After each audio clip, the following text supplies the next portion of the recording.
Welcome to Own the Potential podcast, where we explore the freedom and power of taking personal responsibility for our current state of affairs. We're back By with listening part to those two who've done with it, Josh we'll learn the O'Connor. practical In steps part of one, overcoming we the discussed odds. a little bit Quite about simply, Josh's history you are the and creator what of got your him to life, the point not a and where we reflection left of off, your we were history. talking about I'm your commitment. host, Michael Jasilowicz Let's pick it up where we Jr., left off otherwise with known as Josh. MJ.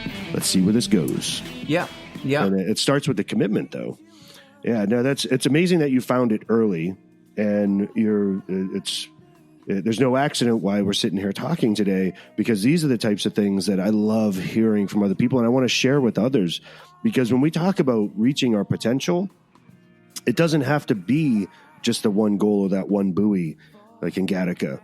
It's a number of those things lined up against one another. In the short term, it might be that one goal, but it's all going to add up. Right? Our life doesn't end today. At least we hope it doesn't.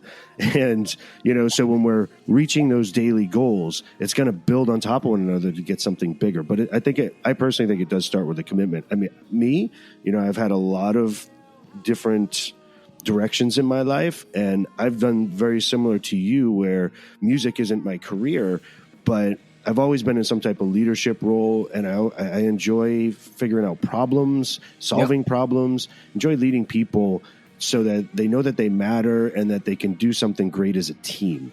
There was some people that influenced me greatly when I was younger.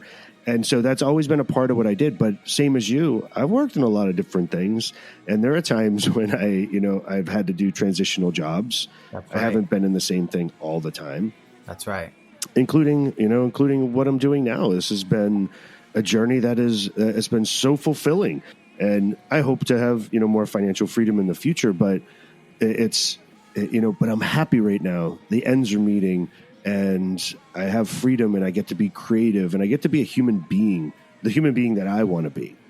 So that's the potential. That when I think of potential, I think about that. Like, do you feel like you've reached your potential? Not in the least. Right.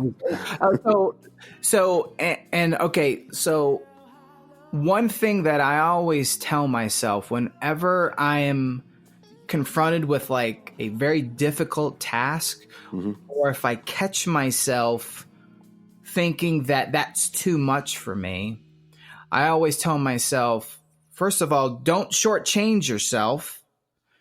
And what do you mean shortchange? Like, don't give up early? Don't give up early.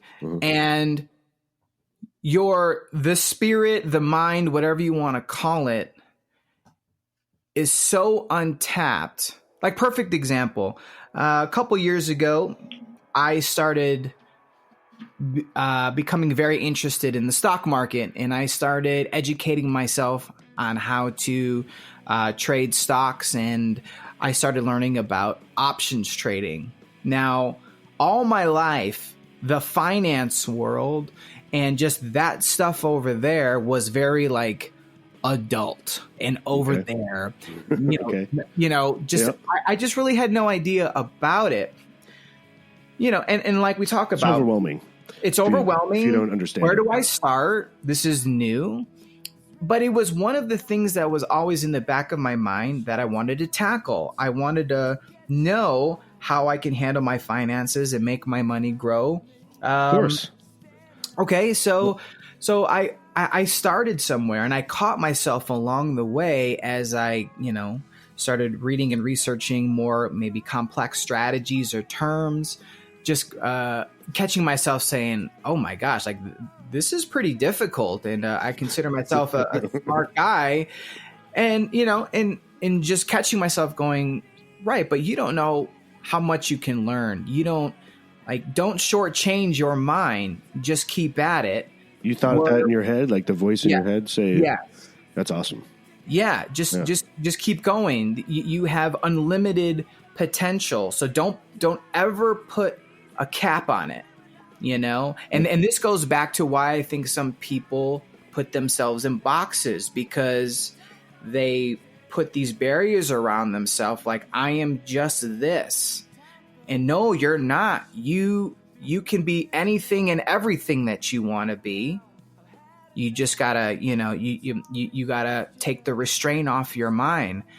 I am going to be a very successful investor because I am setting myself up to, when I get massively big checks, I'm going to want to know what to do with that and how to make that money grow. So I want to learn that too. Yeah, get your money working for you.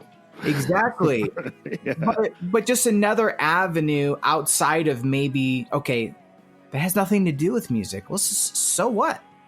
So, So how did you get that type of, can you trace that back? I mean, was it your dad or somebody else that influenced you to think like that? Because so many times, like this is, here's the difference in different cultures in our country and around the world, right? We spend so much time in our country talking about the importance of money, and we kind of make money number one at times. And that's not really the goal, because there's a lot of wealthy people who don't, who respect it like you're talking about so that they can take advantage of it, but it's not their number one priority. Yeah. So who or what influenced you, or do you even know, to give you that type of mindset, that growth mindset, that to know that there's unlimited potential and that the self-talk is limiting? Yeah, that definitely stems from my parents. My dad was very much I would come up to him, hey Dad, what's this word mean? And he would look at me and go look it up in the dictionary. And I would dictionary. You couldn't just type it into Google. That's right, exactly. And at the time, it would upset me, but I soon realized that that's where the self-starter, self-reliance started. Yeah, where things like that. It's little things like that, and then the unlimited mindset. It definitely from both my parents as well, but I would say, my mom hit a point in her life where she just kind of really started to question what this was all about. And this meaning what? Life, God, spirituality, however you want to call it. And so she really, really took a deep dive into all religions, all practices, and even till this day is constantly feeding me things she learns, videos seminars she's attended. And so, and I've had to really filter through all that stuff too. And so the unlimited mindset definitely was a gift that I was given from my parents as well. Yeah, no, that's amazing, and it's great. You need to have a partner in things like that, right? She something moved her so much that she shares it with her son. Yeah, that alone is a beautiful thing. But to be able to take it yourself and respect it for what it is and learn what you can from it, those are the things that I really do believe when it comes to potential, you need those types of influences in your life. You need to believe that. And you need to have the mindset to even believe that it's possible. Yes. It's tough when you grow up around, what if you grow up around parents that aren't even there, right? And your influence is maybe your TV or just the neighborhood that you grew up in, or nobody, right? And nowadays, maybe it's just whatever you find on the internet. It's all about the mindset. And maybe it was like the 7-minute mile, or I don't have. Is it? Yeah. So, like that record stood forever, and then somebody came along and broke it, and like the next year, 20 people broke it. Yeah. It's just about it's that mindset. That's really it. Well, it really is. So the 4-minute mile, right? Doctors thought if you could run under the 4-minute mile, your heart would explode. Sure. Right. If you go back even further with trains, right? When steam trains first started, I want to say they went around 30, 35 miles an hour. Yep. And they actually thought that if you went faster than that, which I'm pretty sure a horse does, so I don't get why they thought this, but if you went faster than that your eyes could be like your corneas or your eyes could be smushed back into your skull. It was ridiculous types of thoughts like that. Now, sure, it seems ridiculous now because we didn't test it. That's right. One of the things recently, look at NBA basketball and the Golden State Warriors. Back in the 80s, Larry Bird and Danny Ainge and others, they were the people who would throw up three-pointers, and their percentage was quite low, but it was higher than everyone else's, and they were just known for making them at the right time. You look at Golden State now, I think in the playoffs, or at least last night, they were shooting 50% of their free throws. And you got people like Curry who are just dropping them like that's their main shot. Yep.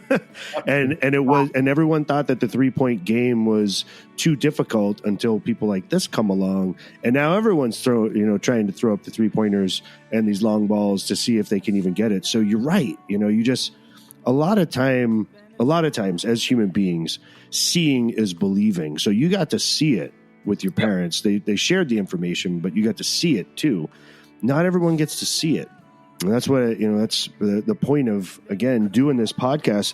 I want to get out to those people to share stories like yours, to let other people know that it doesn't have to just be your parents and your neighborhood and your community. It's whatever you want to find. And once you find something that inspires you to know that there is unlimited potential in whatever it is you want to do, then stay around it, be influenced by that and let it soak in, just like your parents did with you.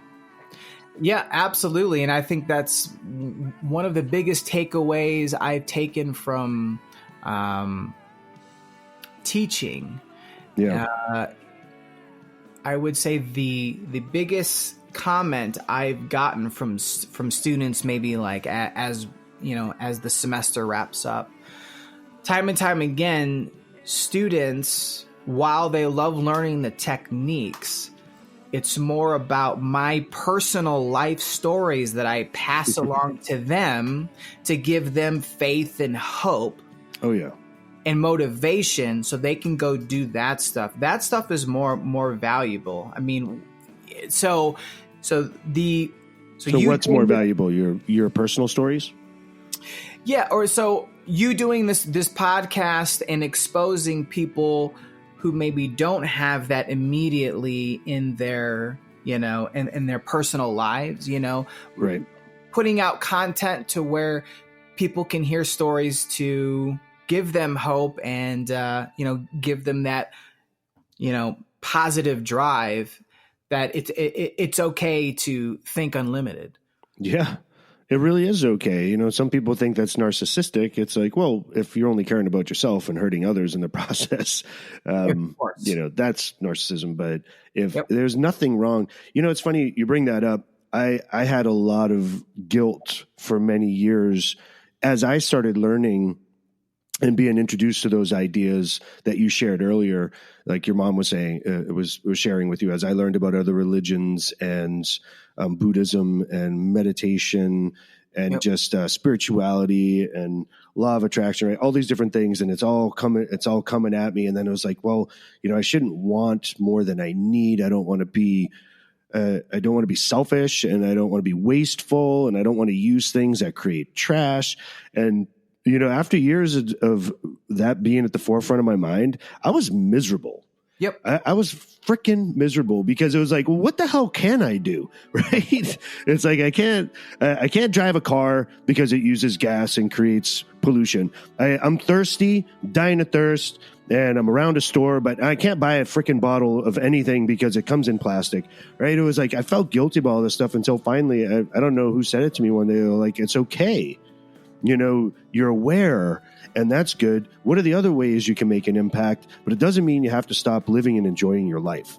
And it definitely doesn't mean that you can't enjoy success. If you shine, other people see you shining and they want to shine. Yeah. Yeah, I agree. It's a big thing. There's so many great influences out there. I mean, you mentioned Les Brown. As I started listening to speakers and stuff 10, 13 years ago, he was one that I was introduced to. Of course, Tony Robbins before that in the 90s. Huh. But, man, when Les Brown, first time I heard him, I was like, wow, this guy, the passion and his stories. And the one thing that just like it hit me, and I love studying human history, like anthropology, and I love looking at how civilizations started, what made them big, what made them successful.